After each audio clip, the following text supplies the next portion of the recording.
ये आकाशवाणी रायपुर है। प्रादेशिक समाचार बुलेटिन के साथ मैं शशिकांत यादव।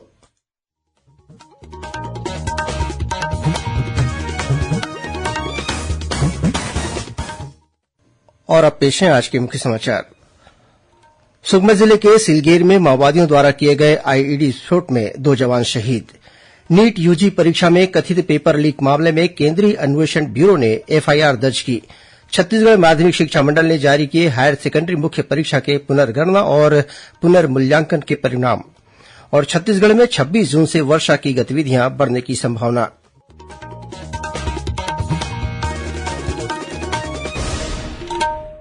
अब समाचार विस्तार से। सुकमा जिले के सिलगेर में माओवादियों द्वारा किए गए आईईडी विस्फोट में सीआरपीएफ की कोबरा बटालियन के 2 जवान शहीद हो गए हैं। वहीं कुछ जवानों के घायल होने की खबर है। हमारे संवाददाता ने बताया कि माओवादियों ने जवानों को ले जा रहे एक वाहन को निशाना बनाते हुए आईईडी ब्लास्ट किया। इस विस्फोट में 2 जवान शहीद हो गए हैं। वहीं कुछ जवानों के घायल होने की भी खबर है। सुकमा जिले से सुरक्षा बलों ने तलाशी के दौरान माओवादियों द्वारा छापे गए नकली नोट बरामद किए हैं। मौके से नकली नोट का सैंपल, प्रिंटर, स्याही और अन्य सामग्री भी जब्त की गई है। पुलिस अधीक्षक किरण चौहान ने बताया कि जिला बल, district reserve guard DRG, Bastar fighter और केंद्रीय रिजर्व पुलिस बल सीआरपीएफ की संयुक्त पार्टी सर्चिंग के लिए ग्राम मैलासूर, कोराजगुड़ा, दंतेशपुरम और आसपास के क्षेत्र की ओर रवाना हुई थी। इस दौरान सुरक्षा बलों को देखकर माओवादी जंगल की ओर भाग गए।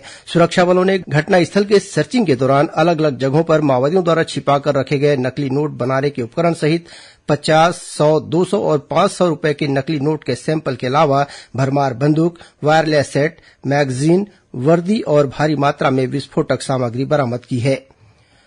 धमतरी जिले में पुलिस ने एक महिला माओवादी को गिरफ्तार किया है। मिली जानकारी के अनुसार मैंगो नुरेटी नाम की यह महिला घायल स्थिति में ओडिशा भागने की फिराक में थी। इसी दौरान सर्चिंग में निकली ओडिशा पुलिस की टीम ने उसे एकावरी से गिरफ्तार कर लिया और फिर छत्तीसगढ़ पुलिस को सौंप दिया।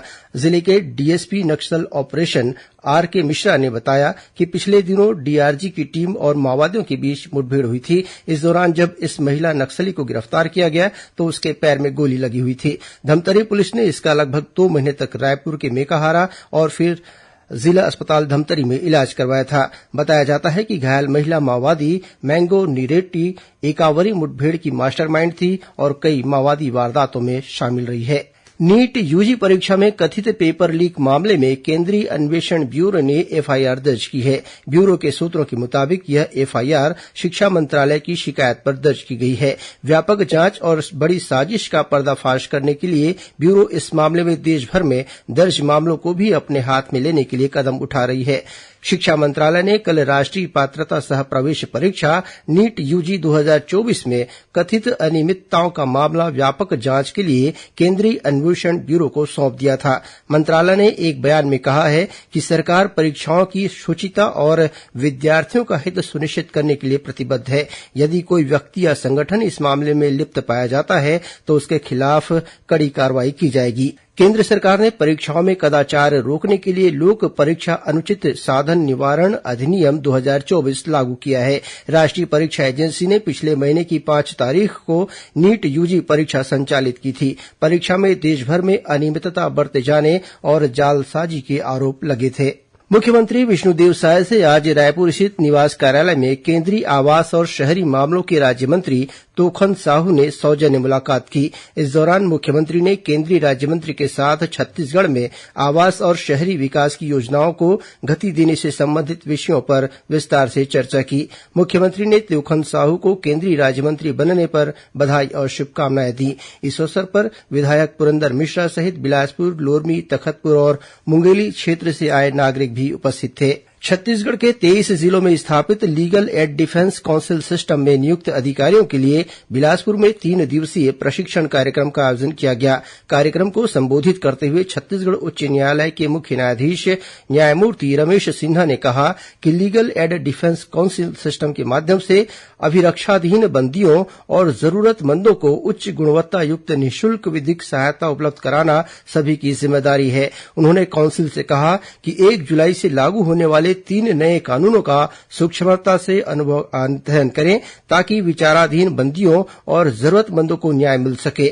प्रशिक्षण कार्यक्रम को छत्तीसगढ़ राज्य विधिक सेवा प्राधिकरण के कार्यपालक अध्यक्ष न्यायाधीश न्यायमूर्ति गौतम भादुड़ी और राज्य न्यायिक अकादमी के अध्यक्ष न्यायाधीश न्यायमूर्ति संजय के अग्रवाल ने भी संबोधित किया। प्रादेशिक समाचार आप आकाशवाणी रायपुर से सुन रहे हैं। छत्तीसगढ़ की खबरों से है आपका वास्ता और खबरों की विश्वसनीयता से है हमारा वास्ता। आकाशवाणी समाचार रायपुर के प्रादेशिक समाचार बुलेटिन के साथ ही हमारे समसामयिक कार्यक्रम आप रेडियो के अलावा अपने मोबाइल पर भी सुन सकते हैं। आकाशवाणी समाचार फेसबुक, ट्विटर और यूट्यूब पर भी उपलब्ध है। हमारा Facebook page Chhattisgarh news on AIR, Twitter handle CGAIR news और हमारा यूट्यूब चैनल है छत्तीसगढ़ AIR न्यूज। तो अब रेडियो के साथ ही आपके मोबाइल के जरिए भी हम पहुंच रहे हैं आप तक। छत्तीसगढ़ की हर खबर के लिए सुनते रहिए आकाशवाणी समाचार।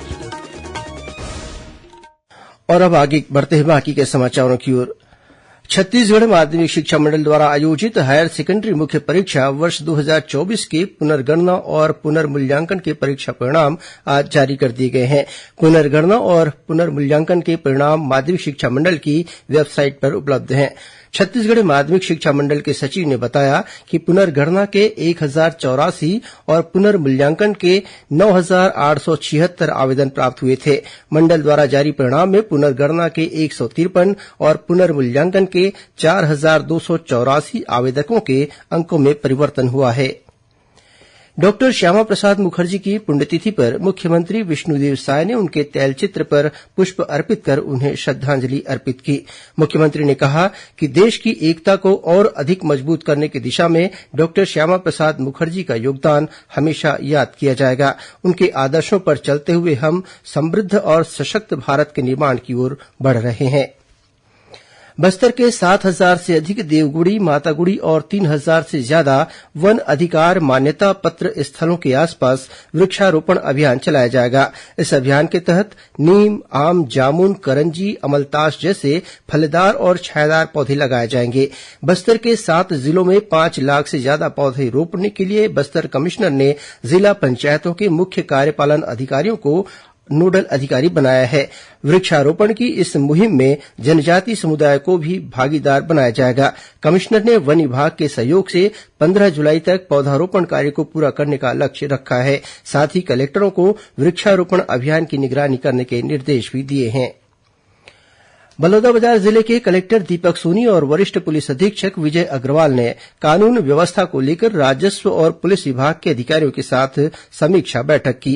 बैठक में कलेक्टर और पुलिस अधीक्षक ने सभी एसडीएम और एसडीओपी को सूचना तंत्र मजबूत करने और पुलिस की गश्त बढ़ाने के निर्देश दिए हैं।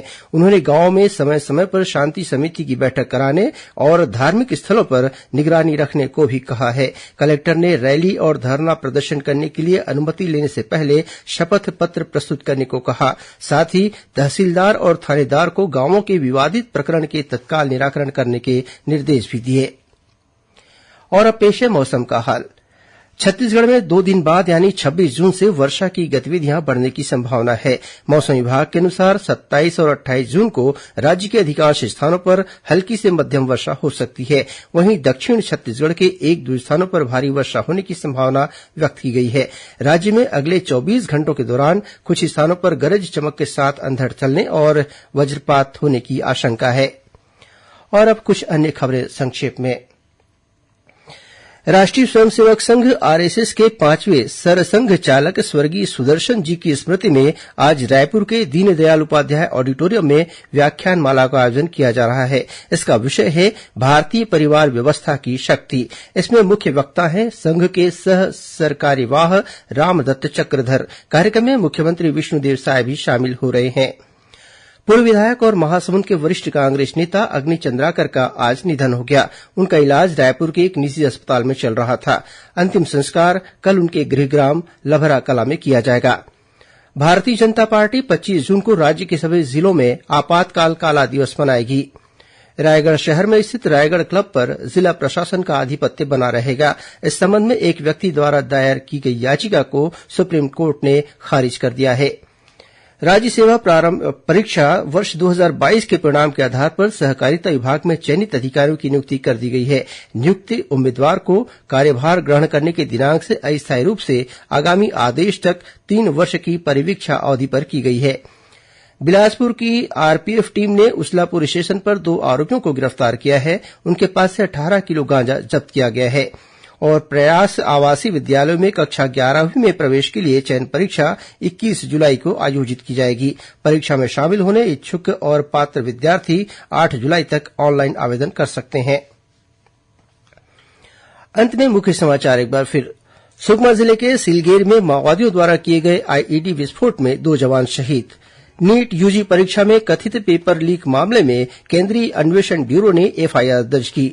छत्तीसगढ़ माध्यमिक शिक्षा मंडल ने जारी किए हायर सेकेंडरी मुख्य परीक्षा के पुनर्गणना और पुनर्मूल्यांकन के परिणाम। और छत्तीसगढ़ में 26 जून से वर्षा की गतिविधि बढ़ने की संभावना। इसी के साथ प्रादेशिक समाचार बुलेटिन समाप्त हुआ। नमस्कार।